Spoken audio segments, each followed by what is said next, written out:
This is not your mother's middle-aged. No longer is waking up each day, living the wash, rinse, and repeat cycle acceptable. We have the life lessons, the relationships, the wins, and the losses with which to navigate to our highest self, without hesitation and without fear leading the way. We have been there and done that, and so we have so much to offer the world and each other. So join me on this journey speaking to ordinary women doing extraordinary things for new insights, new ideas, new medical breakthroughs, and new life lessons. You will be inspired to find your best life here and now. My name is Wendy Charles Maguire, and this is your Second Wind podcast.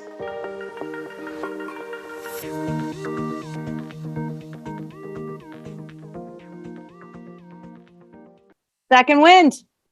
Today, I have a fabulous woman that I met perchance, and she's from Brazil. So she has a beautiful accent, and her name is Leticia Andrade.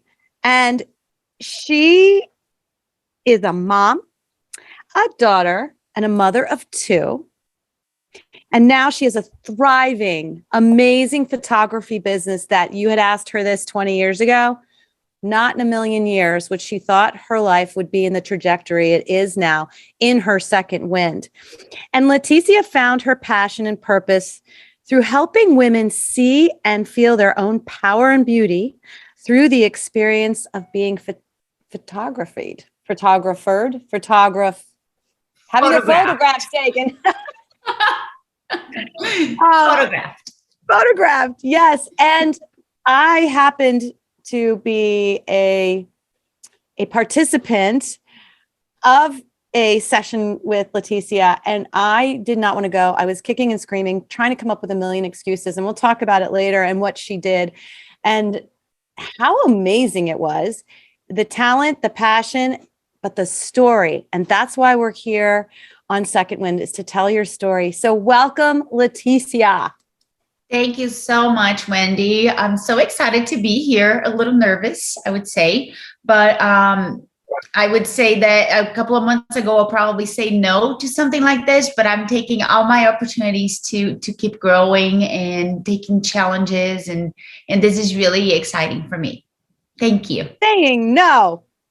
Yeah. Not to the Second Wind. Not to me. No. Because we're just having a conversation, and it's all about, you're going to say something. We're going to uncover something today that's going to be just what someone out there needs to hear.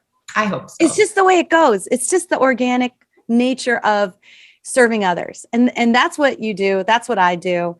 And bringing that together in a conversation. So let's get going, because now everybody's excited. Do tell, how did you find your second wind? What was that? What did it look like? Why? Share. So a little bit of on my background. I grew up in Brazil, loving family. My parents raised us to be really strong women, but that's not how I felt. I always felt not good enough, not smart enough, and was a very shy young girl. And that was my life until I was around 19 years old. I started college. I dropped out 3 times. I wasn't sure who I was, what I wanted, what I liked. I was dating my future husband at that time, and he was coming to the US for his master's degree. So we were in love, and we got married very young and moved here. So at that time, I could not speak English really well. So my confidence continued to be really like a low self-esteem, not very confident about anything that I did. But I got a job, I learned some English, and we were married for a long time. We were married for about 20 years. I had 2 beautiful children, my son, who is now 17, and my daughter, who is now 12. But I was a mom. I was completely dedicated to the family, the children. My husband had he was very driven. He was always very dedicated to his career. So I kind of followed that, never asked questions. I thought that was my life. That's what I was supposed to be and do. And then time went, and I wasn't happy. I felt a huge void inside me. I wasn't sure what was coming next in my life, what my future was going to look like. The kids were becoming more independent. We had moved 9 times, packing and going, packing and going. So I never had a huge opportunity to start a career for myself. I finished college when I was 8 months pregnant with my first son. I graduated from Syracuse University, but never took a lot of pride on that. Like, I never thought it was a big deal. You know, I just did it, but it didn't make a difference in who I was. Or, it was strange because I didn't recognize that until I was aware of what was going on inside me. And that was when I was about 41, 42 years old. My marriage wasn't going well. We were not happy together. The kids were in school full time. We had moved back from Brazil, our last move here to the US in 2013. And I didn't know what I was going to do. So I thought about going back to school, and that wasn't something that excited me. And during a conversation with my sister in 2014, I was living in Georgia, had no friends, no interests. You know, I was just like that everyday routine, getting the kids to school, making sure everyone was adapting to the new life.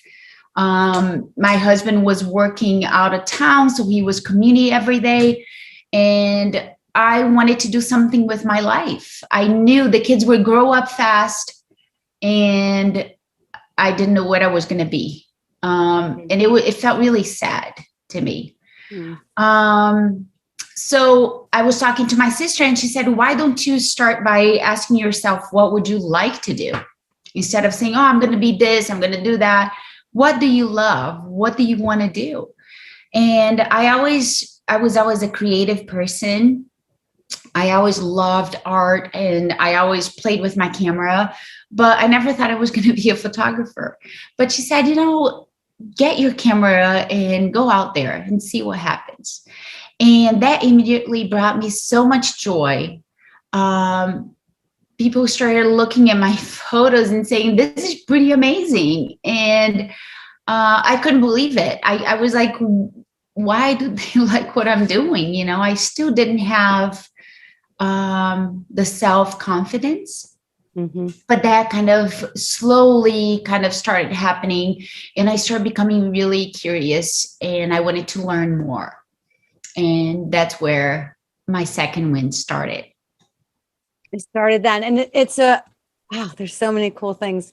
So we just did like a very, very basic answer to that question. So, and now your pictures, your skill, your passion, and how you make women feel, it's amazing. So let's go back. Let's dive back. Let me put on my readers. And let's dive back and talk about, you grew up, and a lot of us women, even if we had wonderful families, I think there's a little bit of a common thread, and I would love to know why. The self-esteem and self-doubt. And if you're a woman who's in her late 40s, 50s, 60s, maybe even 70s and 80s, why didn't we think we could go out and conquer the world and slay the dragon? Like, I don't understand where that there's history behind it and things like that, but it's just interesting. And then even if we're in a family that's like, yeah, here, go do what you want to do. So you had that, and you grew up in Brazil. Yes. And talk to us a little bit about that, and working for your father and the entrepreneurship that was in your family, because that has a little bit of a play. I think it has a lot. It gets you to where you are now. Yeah, absolutely. I think there's a lot. Well, there's cultural differences. I think that plays a part in it, because although my parents were extremely young in their way, the way they thought, there was a lot that they learned how things were, and the woman stays home and they stay married, and no matter how hard it is, that's where you stay. Another thing, it's an extremely Catholic, like it's a Catholic country, so there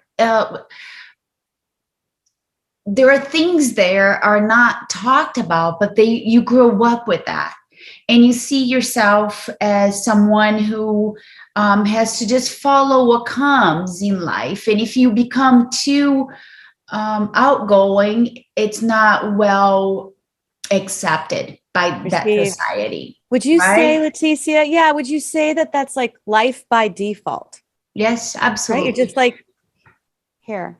Yeah, and Make the you motion. cannot, if you are the one to just jump out and go and say, I'm strong, it's not someone that people would appreciate, or at least 40 years ago, right? I think things are changing, and I'm so glad they are. But even this generation, our generation, I think it was very different than what's coming next. And I am so glad that things are changing for our daughters, because it is something that was within how we grew up, how we were raised, how our grandparents raised our parents.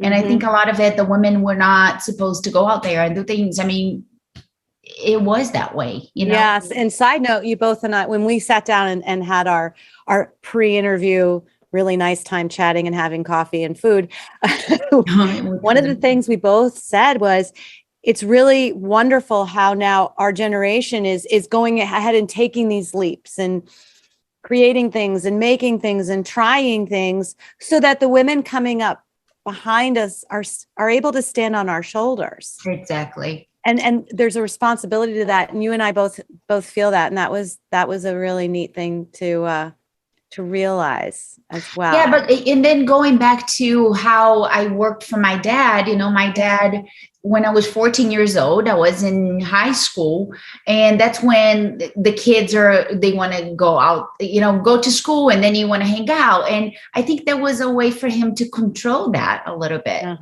Or a lot of it. And so I would go to school in the morning and then go home, grab a snack and go to work. And it wasn't a bad, for many reasons, it was a very good thing for me. I learned so much, and I became someone who could work anywhere. I had that professional experience. Although I was 14, 15, I already knew how things worked. And he gave me a lot of lead way. Like I was able to do things there and change things, and it was empowering in a way. But the negative of that was, because it was the family business, he never paid me for it. And what was the business, Leticia? So he had a training space where we taught, like back in the early 80s, people were learning how to type in typewriters, and classes to become an executive assistant. And so it was a lot of training. And then the computers came. So the first computers, we were teaching people how to use them. It was like a school format, a training space for people to come in, and then we would help them find jobs. So it was a career path in a way. So with Dad, it was hard because he didn't feel like he had to pay me anything, because it was my business, and it was that generation where you work for your family, you don't have to get paid. And that, I think, took a lot away from my self-value. Like I didn't know what my value was. Interesting. Right? Yeah. And we've talked about that. And I was angry at the time. I remember us having a very difficult relationship because of that, because I didn't think it was fair. But he wasn't doing because he wanted to hurt me or do anything wrong. It was what he knew how to do, and he thought it was a good thing. And like 3 weeks ago, I went to Brazil, and I said, Dad, it's fine. I forgive you. I kind of turned that page, but that had a lot to do with me not knowing my worth. Even if I worked, I'm like, I don't have to push. I don't have to ask for more. I had none of that in me. Okay. So then we have to talk about this because you just glossed over it. You said, yeah, we fell in love and then we got married, but it wasn't really like you necessarily wanted to get married. True. And yeah, so it was 1990. We started dating in 91. In 1993, he was coming to do his master's degree at the university in Purdue. And that was already something that was resolved by his parents, right? It wasn't really a choice. It was something that was already planned. Predetermined. You will go do this now. Yes. Mm-hmm. And we were in love. I was 19 years old. He was 23. He was graduating from college. I was going to architecture school in Rio and back and forth every day, like the bus ride. Sometimes it was like 2 hours and I would get home and have to go to work. So I wasn't satisfied with that life. It was not easy. And he had to come and I'm like, I want to go too, right? I want to be with him. So for months we exchanged letters and he's like, you need to come. And I'm like, I'm going to go. And so I'm like, okay, I'm ready to go. And then both set of parents are like, okay, you guys are doing this. You're very young. You have to do this right. You're not just going to get on the plane and go. So we got married. Mm-hmm. I planned the wedding in 3 months. He came back during spring break. And we got married on March 7th, 93. And by March 11th, we were in our new home at the Marriott Student Housing in Indiana, West Lafayette, Indiana. It was snowing. It was my first time seeing snow. It was my first time outside of the country. It was my first time in an airplane. Oh my gosh. Yes, I was. That is a big leap. Okay. It was a big leap. Yeah, so we got here and everything was very different than being in college in Rio and all the energy that Brazil has and how you have so much entertainment. And I was very young. So here it was almost like everything stopped and he was busy. So we managed many years of living like that. We didn't have any money. We were like, our house was not nice. Everything was difficult. I remember going to the dollar movies. And I was raised in a very simple way, comfortably, but we didn't have a lot of money. So that was not what was hard for me. I think being away from everyone was hard. I was very close to my family. I had a lot of friends. I had my job. I had college. And all of a sudden I have nothing. I'm a housewife. Trying to figure out the ingredients to cook anything, no friends. You're a housewife at 19 too, right? What? You were 19, right? I was 20. I had just you were 20. Okay. Yeah. Still young. Very young. First time outside of my home and same thing for him. So it was hard. And, but things, you kind of learn to adapt. You grow up a little bit, you mature, you figure out what the other one is because we didn't know each other well. We had dated for 1.5 years, on and off. So it was interesting. But we loved each other. We learned a lot and we decided we were not going to have kids for a while. And our first baby, we planned and it was 10 years into our marriage. Wow. Okay. And in that time you had been back and forth, like you went to Brazil and worked, came back and you had moved a million times. Yes. And I guess during that time you were still living life by default. So I definitely was. And just I got a job when he got a job in Syracuse and we moved there in 95. I got a temp job at a company. And then at the end, I was production planning supervisor for the company. I started as a temp, just data entry. And every couple of years, I got a promotion and I worked at the design department. So all of the creative background that I had, I was using and I was enjoying, and I had amazing friends. And it was a very good time in my life. I was making my own money and I felt more independent in a way. yes, and at that point, I felt appreciated. At that point, I felt like I was capable of doing things, and I felt empowered, and I did. And I did really well. And then he got another job, and we came back to Brazil, and I was pregnant with my son. So, and that's like 10 years later. So I was at that company for about 7 years, and it was amazing. And as I worked full time, and I was going to school in the evenings to finish my degree, and Mm-hmm. I got a BFA from Syracuse University, and we moved back to Brazil. And then I was a stay-home mom. Here we go again, right? Yeah. And then when did things start changing, would you say, where you started wondering, what, why am I here? What's next? What's I going think I on? would say I spent about 10 years without even thinking about it. Right.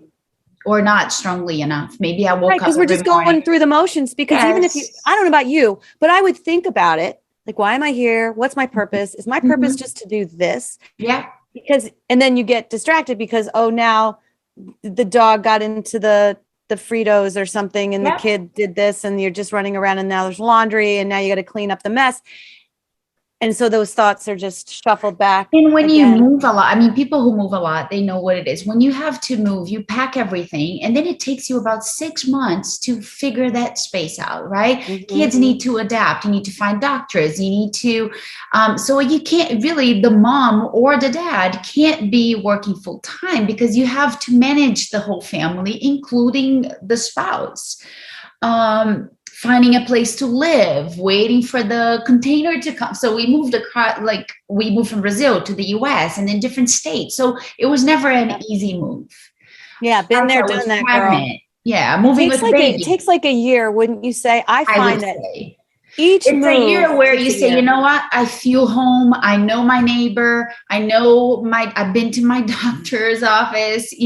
My kids are adapted at school. And then you kind of settle and you're like, okay, so maybe I should get a job over here, a timber. So I Mhm. would do like substitute teaching. And just so I was out there, I was busy, but nothing excited me. There was like, oh yeah, that's what I want to do for the rest of my life. Right. And that I lived that way for 20 years.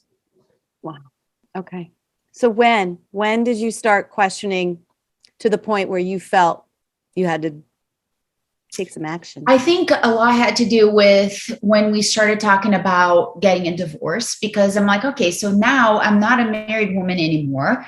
I'm Wait, why are not, you talking about divorce? You just because why? I think that was one of the things that said, who am I by myself? Like, who am I outside of this marriage? Because from the beginning, since I was very young, it was my other half, right? I knew where I had to go because I knew where he was going. So I really never had to think about it that much because Mm. he's going to get his master's. Okay, I'll go with him. He's gonna get a job in Syracuse. Okay, I go with him. And then I kept going with him and just moving through his changes without thinking about what I Mm. was doing for myself. Okay. So by the time I saw kids are getting more independent, they need me less. I don't think we were married, right? We were talking about not being married anymore. I'm like, what do I do now? What is next? What do I like to do? What do I have a passion for? And I couldn't feel anything. I'm like, Oh, I'm not capable of doing this. How am I going to get a job? And do I get a job in retail? Trying to just think about the money that needs to come in for some reason, um, without thinking about what do I want to do with my life and what is my purpose, which that word has never crossed my mind. so interesting. And So it what wasn't is until my that phone call? purpose? Yeah, what is my purpose? But what was it with the phone call with your sister? Is that what kind of changed your That thought day just process? stays with me because I think that was the day that I really spoke out. Like, when you have things in your head and you think about it, but you never say it to anyone. That day I said, I have to do something. I don't know what I want. I don't know who I am. I don't know what I like. I wouldn't Yeah. say I was depressed, but I wasn't happy. Um, and I couldn't see my future. I had no dreams. I had um, nothing. When you say live with intention, you know, when people say you should live with intention, I'm like, Right. what is my intention? Just to wake up, make breakfast, do laundry, and make sure the house is clean, everything is perfect when the kids come back. And that wasn't enough. You know, we all know that's not enough. I think that it can be a very great balance where you don't have to be just a career woman or a single woman. You know, you can have it all, but it has to be a balance inside us. You need to feel comfortable where you are. And for everyone is different, right? For everyone is yeah. Oh yeah. It's very different. And when we get that nudge, which you got, where you're just like, okay, what? not? And that day, Yeah. that day was huge for you. And it's, And I believe your sister was there to talk to you that day. Yes, because she knows maybe she is the person who knows me best.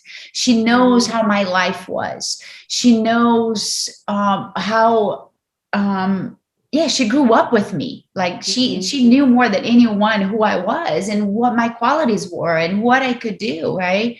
And when I said, oh, maybe I'll go back to school and be a teacher, I was substitute teaching with special needs children. I was loving that. I'm like, oh my gosh, I totally want to do that. So in the end, I wanted to serve. I wanted to do something with people. And I had no idea until I started photographing people, and I'm like, oh my gosh, you know, that the connection, what we create together, like the whole creation of something, which is a collaboration. It can never be done from one side or the other. Right. And that gave me so much energy. I was always a people pleaser, right? Usually people who have low self-esteem, we want to please everyone. We want to be loved. And I never felt loved. I know people loved me, you know, it's different. And we're all wired so different where even growing up, I knew my parents loved me, but even today I say, I didn't feel loved. I felt like an outsider. And even with friends, I never felt like I was the best friend. I was always the other friend, you know, and I grew up that way. I remember sitting in school and just watching people live their lives, and I didn't know where I fit in. Wow. It's very interesting because a lot of people who know me would never think that's how I was. But you know, it is very interesting because it's all inside us. It's how we see things, how we feel things, and I needed more, but I didn't know what it was. And you had to find the more on your own. As I've learned in your story, you had to find more on your own, and you had to kind of peel away these layers that were covering the beauty within. Yeah. So tell us. So your sister says, you know, get out that little camera and start doing your thing, and you're like, okay. And you start taking pictures. You're just going out and you're doing landscape things, you said? Yeah. So I would drop off the kids. Yeah. Drop off the kids, drive by the lake. And then in fall, winter, the water had smoke. So I would just take pictures and come home and start uploading them to my computer and start retouching them and making them look even better and post them. And people are like, whoa, this is amazing, the place you're living in. So it was really a way for me to feel home, right? Because I was photographing my home and I was sharing with my family. And in the weekends, I would go with the kids. I'm like, guys, I just went to Serenbe and I went to this farm and you guys need to come. So it brought a lot of joy to my family as well.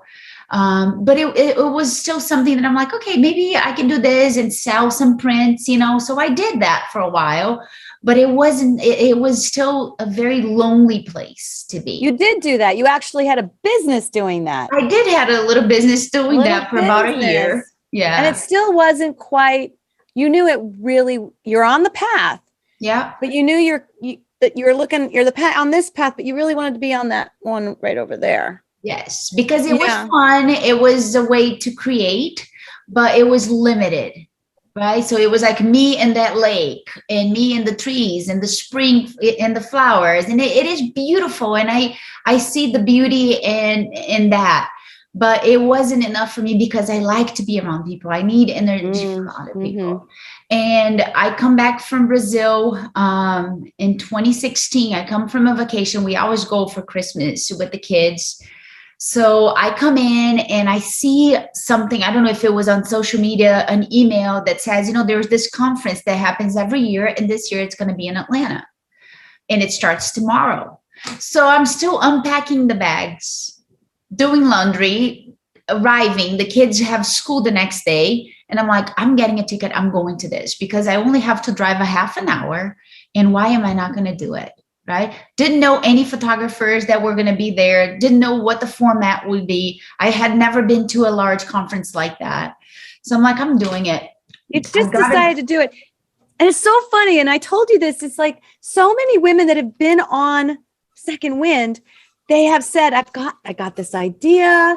And then I was standing in line at the supermarket and I flipped open on one of the magazines and there was an ad for this school that then I went to, and now that's what they do. Or I was on Facebook right after I had this thought, and this popped up, and same thing. And it just seems too quirky. Is it really just coincidence that these things pop in when you need them? I don't think so. You know what I don't think so either. It's so bizarre. Yeah, I think a lot of it is awareness, right? So you become open to things like that. So everyone who has been pregnant before, when you're pregnant, don't you see all the pregnant people around you? Like everything. Oh, yeah. Pregnant women. Like you look, you're like, oh my gosh, everybody's pregnant at the same time. Or if you're like not you buy pregnant, a new you car don't notice and everybody has the same car. Yes. Yeah, and everybody has the same car. You're like, well, I didn't know it was that popular, right? Yes. Oh, it's the same thing. Yeah. I think so. Then you become aware visually, right? So you see things way better. You're open to something new. And I think it is a process. It is that journey that we talk about. Yeah. It doesn't mean you're always going to be ready. I think we are ready when we are. And sometimes I even talk about like, wouldn't it be amazing if people had their second wind at the age of 25? Oh my gosh. Do you know how much we would. Right. We would need it like a third and fourth wind. Right. That might happen, 50, 100 years from now. We may have evolved that much. Exactly.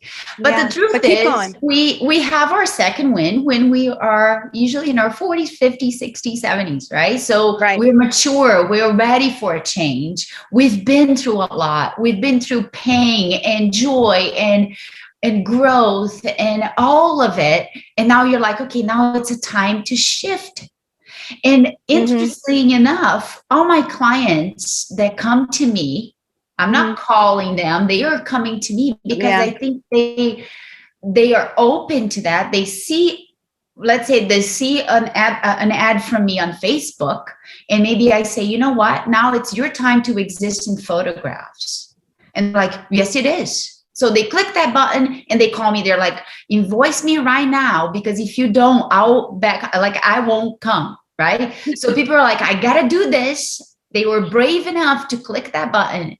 And I think that's what it is. And that's what it was for me. I clicked that button and I went to that conference. And from that point on, my whole life changed. The way I felt, the way I saw myself, the way I looked at my children, the way I looked at starting a business. Because then all the messages that I needed, they were there. And the people and the energy and that positive experience that I had, I'm like, there's no way back from this. Right. I'm not looking back. But you also, when you say that you were now that conference and having the conversations and just putting yourself out there and something you've never done before, and you just went for it, it opened you up. So now you're getting the downloads, if you want. Like now you're seeing more opportunities. Yes. And when the energy is coming, you're attracting what you're giving out, right? Absolutely. So you're excited. You're looking at life differently. Some people say when they get this, the colors are a little brighter outside and things like that. And that happened for you. So you get back from this conference, and how do you build this business that you have now?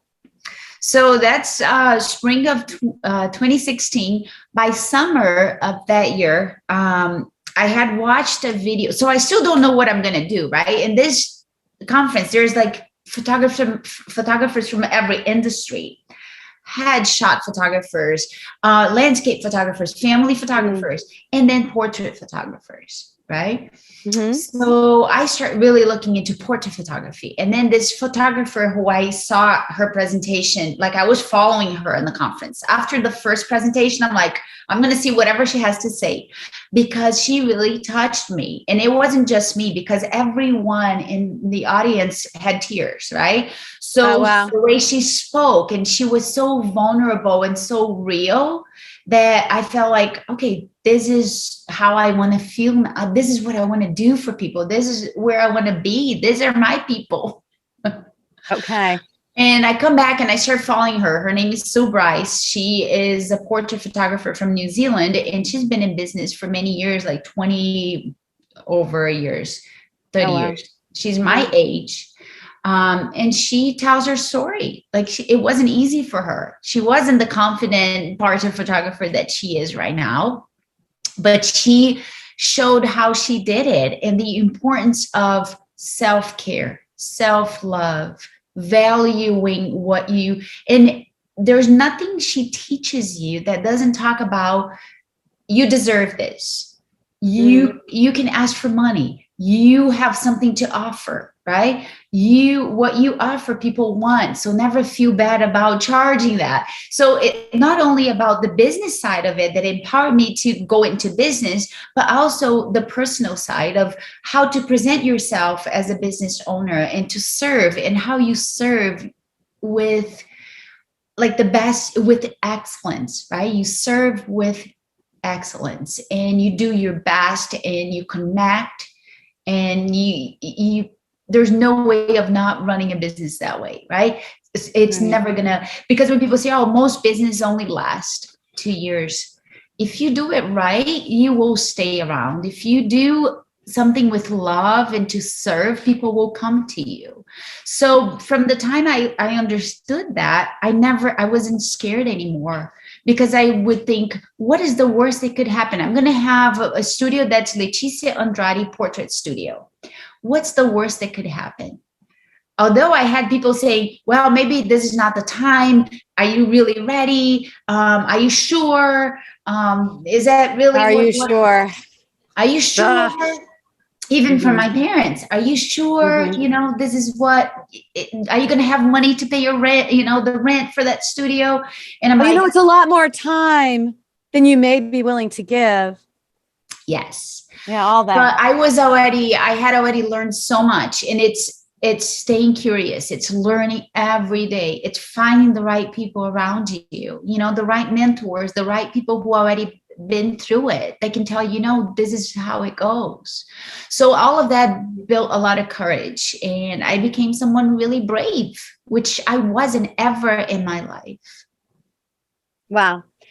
That's really neat. And also, if I'm sure people can feel it watching us, hearing us, but to think that you weren't always this very deeply genuine, caring person who's trying to extrapolate the best from the person sitting across from you, that's insane to me, because it just seems like you were probably that person I would have grown up with, that I would always go to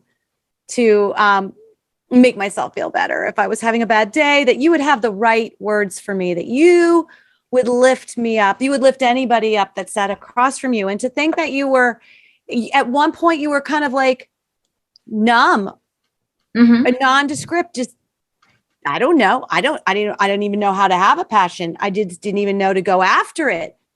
It's such a flip for you. Yeah.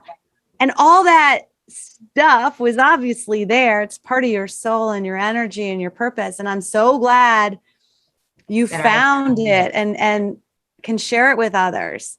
Yeah. And so you go ahead and you get this studio up and running. Talk to us a little bit about that. I worked from home for about 3 years. Wow. I have my studio at my house. I start by photographing friends. I build a portfolio that I can start showing and selling what I have to offer, right? So I learn a lot about lighting and posing and all of it, like all the techniques, but at the same time, how to build a business, how to do it on social media, how to create. So it was a huge amount of things that I had to handle. And almost like I did it kind of behind the scenes. Like nobody knew exactly what I was doing, I don't think. Right? Right. So And the you kids still, will go have to 2 kids. school. Yeah, so my kids will go to school. I would photograph someone that morning, clean up my house, the studio I had in my house, put everything back on. Everybody would get home and life would go on. So I would cook My dinner. God, you're like secretively doing your And passion. because in a way I didn't feel I had the right to be that. I'm like, I'm taking away from my kids. I'm taking away from my house. Instead of cooking dinner tonight, I worked until a little later. So there's no dinner. So I had a lot of guilt. Yep. But that I learned to just talk about it. I said, you know what, guys, there's no dinner tonight, but mom took these pictures and the kids became really proud of it. Although they would say, oh, you're only working because you want to, you don't need to, when kids, sometimes they give you an attitude. And my ex-husband was like, wow, do you really want to have a studio in the house? It makes no sense. So I didn't have the support I needed. So how'd you flip that around to where you now have a brick and mortar? How did that happen? That seems like a huge obstacle. So I think the way it turned around. So my husband left. We separated in 2018. So at that time, I started looking for another house. We're living in a big house, and I'm thinking, we need to get out of here. There's no reason to stay here. He had already moved out, and I had my house for sale for 2 years. It wouldn't sell. So I continued to work from home, but I'm thinking, when I sell this home and I buy a new house, it's not going to have space for my studio because I want to have a studio. And in 2019, I wrote a letter to myself that I was going to open in September saying, I have this, I did that, just that exercise of. No. Okay. The letter. Let's go back to the letter. The letter is huge. And I think people will start writing themselves letters after this. Because it wasn't just a letter that you wrote in August and opened the next month. No, this is a year to the day. And it was like right around when we were speaking. Yep. It's just bizarre how that all came together. And it was 3 days later. It was the 1 year anniversary of your studio. Anniversary. Yeah. After we spoke. So that's crazy all in of itself. So I want you to share. You decided to sit down. Like, why did you decide to write? I didn't decide. So a lot of the things that I do or that I did, somebody told me. I heard from somebody else, right? Okay. It's not that I'm making this up in my head, but I'm following the right people. I have the right people around me. I'm aware. I find the right information because it's that thing when you're open to it. It's the law of attraction. It really is. Things come in your direction. So I go to this conference every year now, which is it's called the Portrait Masters Conference. It's all portrait photographers from all over the world, about 500 of them. And you have top photographers being keynote speakers, doing presentations. We shoot for 5 days, beautiful models. It helps us create our portfolio. We share experiences. We talk about business. We talk about being creative, about serving your community as a photographer. What should it do, with what you have, with your craft? What's the best way to use that to make a difference in the world? So it is extremely encouraging. It gives you all that energy to get out and do more, right? Yes. So the last one I went to was in 2019, September 2019. And we were there for a week. We had amazing information that was shared with us, like all these beautiful creative photographers are saying, this is what I do, this is how I create, and showing, and everything is like in your face. It's like a dream come true, right? You have all these beautiful things surrounding you, and it's incredible. And then you have your friends who you met the year before that you were roommating with, and you talk about how your year went and how much you're charging. And so it is a very big support. And we have this support group online as well. So you feel like you have someone helping you. Mm-hmm. And that understands what you're going through. So then one of the things that so Bryce said was, one of the best things you can do is write a letter to yourself and not say, it's like a vision board, but instead of saying, I am going to have a studio, no, you're going to say, I have a studio that does this, this, and that. I have this, I created that. And you say like if it had already happened, right? Like scripting. Yeah. Which I'm going to have on the show. So in the past tense. Yeah. It happens. This is what I charge. This is how many people, blah, blah, blah. So that's an exercise that a lot of professions, a lot of business people, they teach people how to do, because it keeps your focus on what you want, right? What is your intention? What do you want to do? What's your goal? And that's so important, because every morning you're putting it out there. Yeah. You're putting it out there. You put it out there. You say it already happened. So now you have to get it, right? Run and do it. So it's magical. I had never done it before. So I wrote this letter with my friends by the pool the last day of this conference. We were in Phoenix, and we all wrote our letters. And I had about 10 things in my letter. And didn't know a pandemic was going to start, right? So that's a year where we had no idea how things were going to happen, but it all happened. I wrote that I have a studio that welcome women from all walks of life to an experience that can shift how they see and feel about themselves. So that's what I wrote. And by May 2020, I had a beautiful studio to welcome my clients and my friends. I said I have a home that has peace and love and respect. And we have pets. We got a dog. We got a cat. A simple home that I can easily manage, right? It doesn't have to be anything big. It just needs to feel homey. Yeah. And I had that. And then I wrote other things. And the only thing that didn't happen is I said, I have planned my trip to Barcelona because I really want to go to Barcelona. But then nobody could travel. So that one I crossed off, but that's happening. That's okay. It's still going to happen. It's on my next letter. Yeah. So opening that letter on September. So you opened it exactly a year later.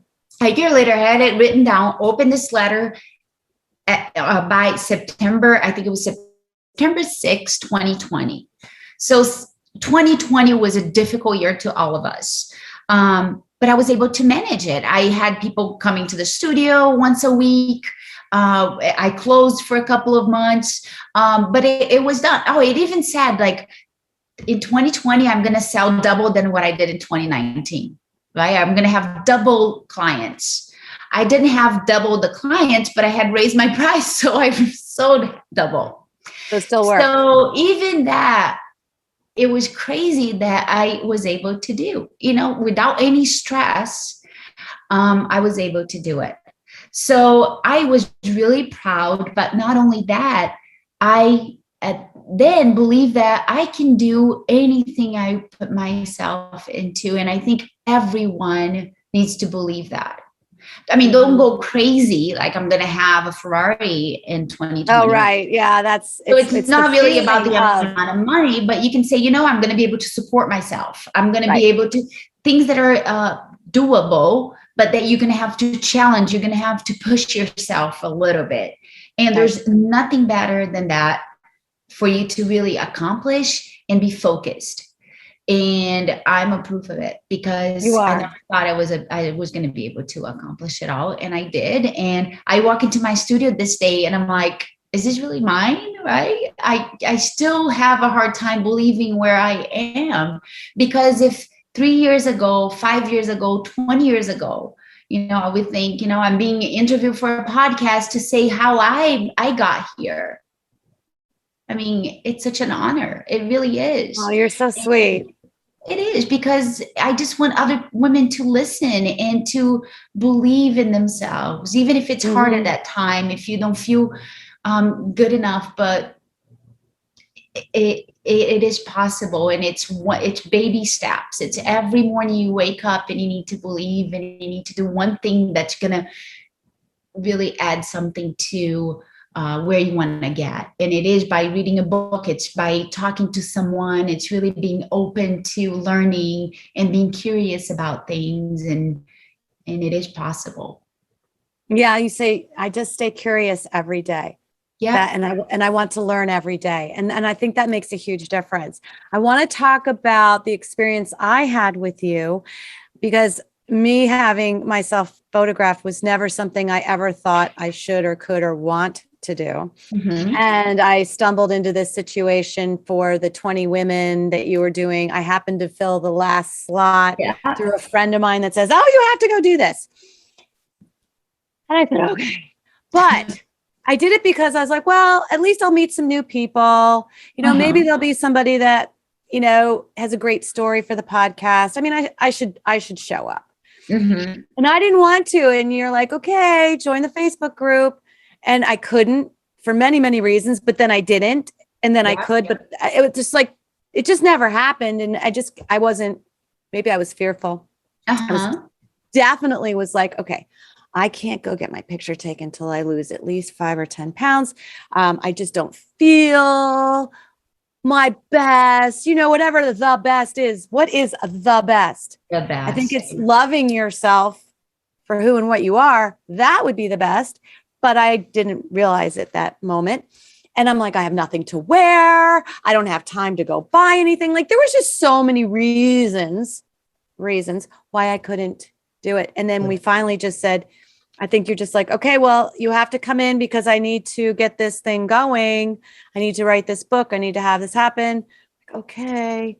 And you were great because you sent in good instructions on what to do. And there was things to, you had you come, we had to do a little talk through first.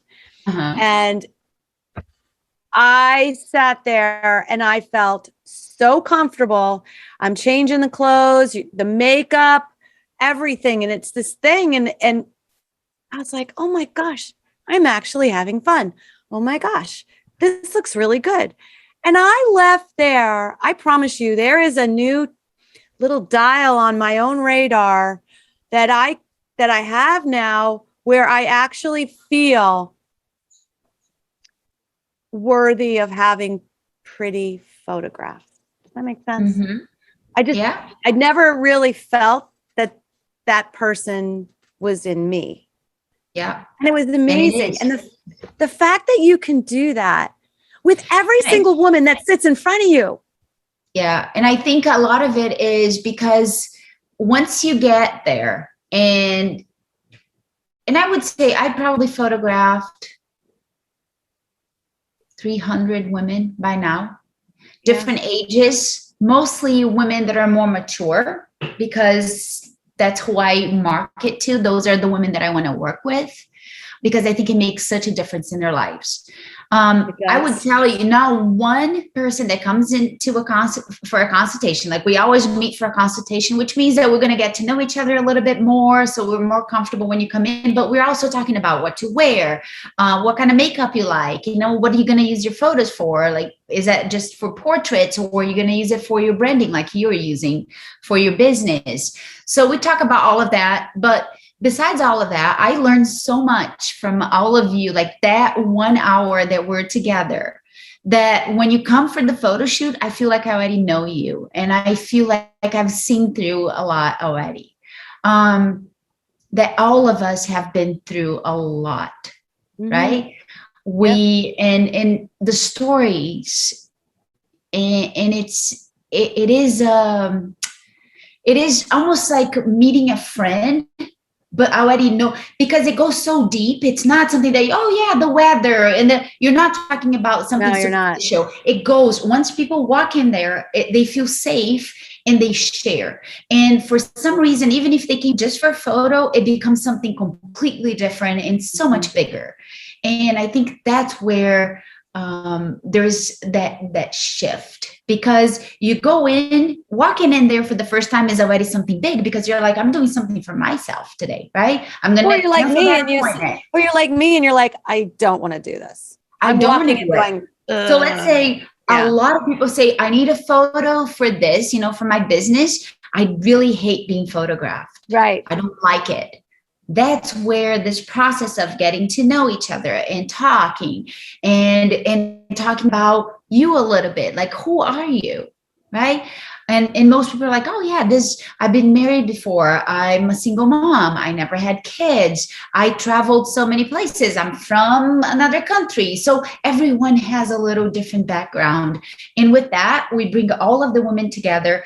And for example, for the campaign that we did, and everyone is different but the same.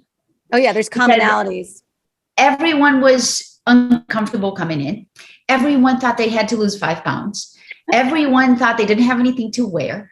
And because this, and are you going to retouch that? And how about the hair? And how about my legs? I don't like my nose. I don't like my arm. But then really to change and say, you know what? You're going to be in front of a camera and we're going to do this together. Right? You're going to look at me and I'm going to connect with you and we're going to create together. And that's what happens every time. And what comes out of this is not only beautiful photos, maybe the most beautiful photos you've ever had of yourself, right? Yep. Because yes. you either got a selfie or in the middle of a family and then you cut the head to use it as your profile picture. You just do a little crop, or a wedding, or the old wedding photos, and then you see a photo of yourself that you think, you know what, I'm 55, but I am beautiful. Look at my body language, look how I move, look at my hands, look how I touch my face, my hair. And it's okay to feel that way. Yeah. Part of me working on campaigns and trying to learn more about women being photographed and being in front of the camera or pictures is because it can be something that's really vain. Like it can be something, oh yeah, I'm going to look like a model and cover of the magazine and be photoshopped everywhere and look my best, right? For some people, that's like, wow, that's not what beauty is, right? That's not how I feel beautiful. But the truth is, once you feel beautiful and you get photographed like the cover of Vanity Fair, that's nothing wrong with that. Of looking that way, right? Because that's who you are. That's how people see you. Not every day, because nobody gets ready like that every day, unless you have a makeup artist at the house and someone doing your hair in the right lighting, right? And it's all about right lighting, but it's all about how you feel at that moment, that you were not only caring for yourself, you're doing something, you're giving yourself love, but you're creating something in that environment that really makes a difference. That people would say, I walked out with my head up high and I never felt that way before. Or in that next morning, I put some mascara on instead of just wearing my sweatpants and walking out of the house. Right? Yeah. And it's okay to take care of yourself. It's okay to feel good. It's not for anybody else but ourselves. But at the same time, when someone meets you and say, oh my gosh, Wendy, your hair looks so good, it feels good, right? Because you're taking care of yourself. It's so interesting. Yeah. And I do believe that, you create within people, you tap into something that has been hidden, that they haven't been willing to look at or cultivate, is their own beauty from within. And once that gets released, much like when your sister got you to start thinking about photography, and when you went to the conference, it released something within you. And that's how I feel with me. And I think that many of the women feel that way, at least the ones I've talked to feel the same way, that it released some kind of underlying, I am beautiful, I am worthy, and it's okay. And whatever I show up as long as that's within me, yes, that's what's coming out. And you do that so well. Leticia, tell me, if there's, like a mantra or something you've learned on this journey that keeps you going every day, that keeps you positive? Because, you are separated, you are with the 2 kids in your own home, you're running your own business. There's some stressors to all of that, even though you're in your passion. I mean, life is life is life. Mm-hmm. So what would that be for you? I think it starts with not feeling selfish if you're doing something for yourself.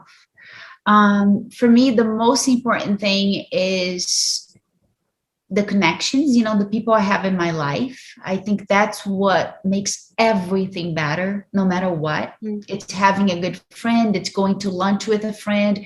And I think a lot of us kind of get into a routine where you have that to-do list, you have things to do, you go and you exercise, and we are always putting so much pressure. And it's okay to take a break and go have coffee with a friend. And that's one thing that I always, even with my friends, they're like, oh my gosh, but I'm so busy, I have no time to do that, I wish I could. And it's really putting that time for yourself. It is and I know it's so cliche, but going for a walk, drinking enough water, putting good food in your body, being with people that are positive and make you feel good about yourself, listening. I think listening, we listen so little. We're always talking. I'm a big talker. I always want to share what I know, what I've seen. I get excited about things, but sometimes I forget that I need to just listen and not try to resolve everyone's problems. And that takes a lot of the stress from me as well. So I think it's all of that. It's like yourself being in harmony with your body, your mind, trying to living with that goal in mind. How do I want to live my life? And how do I deserve to live my life? Right? Because I never thought that way. I always this is my life. This is what I get. What do I deserve? How do I deserve to be treated? How do I want to be treated? How do I want to live my everyday? How do I want my weekends to be? And it's okay, right? So because we are all so different. But one most important thing that I think, because that I go back and forth with that, is when I'm comparing myself. I'm looking at what other people are doing, and maybe people are making more money, they're charging more, or maybe they have more clients, or they're doing something amazing, and I'm not. And I'm like, oh my gosh, I'm not doing that. But why am I not doing that? Because I have 2 children, a dog, a cat, a house, a family in Brazil, so you have to kind of really see what is good for you, what's right for you, and not feel like you're missing out if you are every day working towards something that that makes you happy. Perfect. Yes. And making time. Like, when did you ever have coffee with a friend, even though you had a million things to do and you're like, no, I'm just going to do it, which is what I've been trying to do lately, or meeting up with someone, taking a walk with someone, even though it was hard to juggle, you finally did it. Have you ever regretted that time? Never. And you always leave feeling more complete, at least for me, and better and more connected with like the entire universe than if I hadn't. And it's so important to make time. And I think we women, we just don't make time for the people that really raise us up and keep us energized. And I love that you said that, because it's really important to, if somebody says, hey, do you have time? And we always say, oh, let me look at my calendar. Oh, no. No, and how about the people that say, when winter break comes, I'm going to be ready, or the holidays, I just need to get through the holidays. So there is always like a chunk of time that people are blocking for what, for all the things that need to be done. And maybe half of it doesn't need to be done. And waiting for what? There's a lot of extra pressure. It's people pressuring you. Same thing with the photo shoot. Oh, I don't have time to spend a whole day in the studio getting photographed.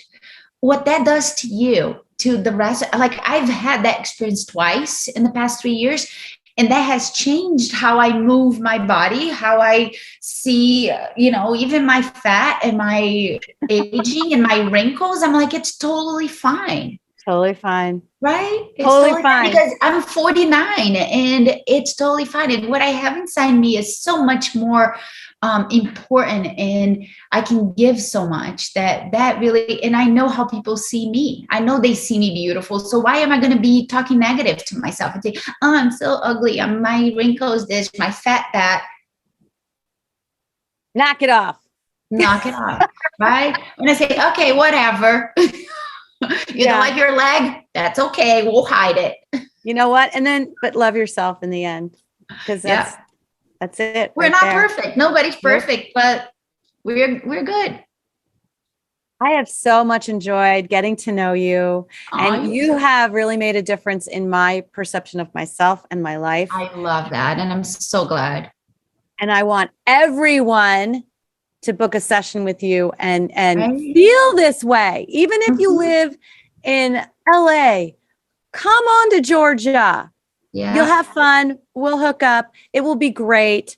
And you will not regret spending time with Leticia. So, it is a cool investment.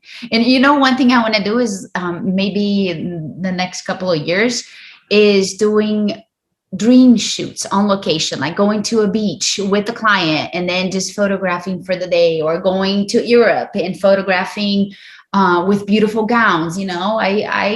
Oh my gosh. That's on my list of things to do. I want to travel. I want to do something special for people. And that's totally possible.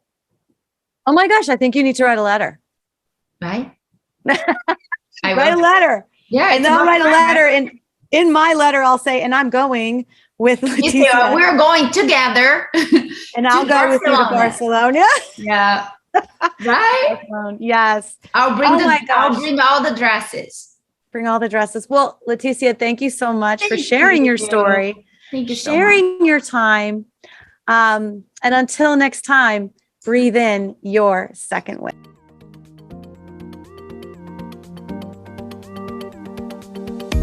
Thank you for listening today. I hope that something you heard made you smile, made you think, and made you feel. If these incredible stories empowered you, awakened you, or left you feeling inspired, make sure to share with a friend and write us a review on iTunes so we can continue to change lives through this content. Make sure you tag us while you're listening on our Facebook group, My Second Wind, or hit the link in the show notes to join the conversation. Until next time, go ahead and breathe in your second wind.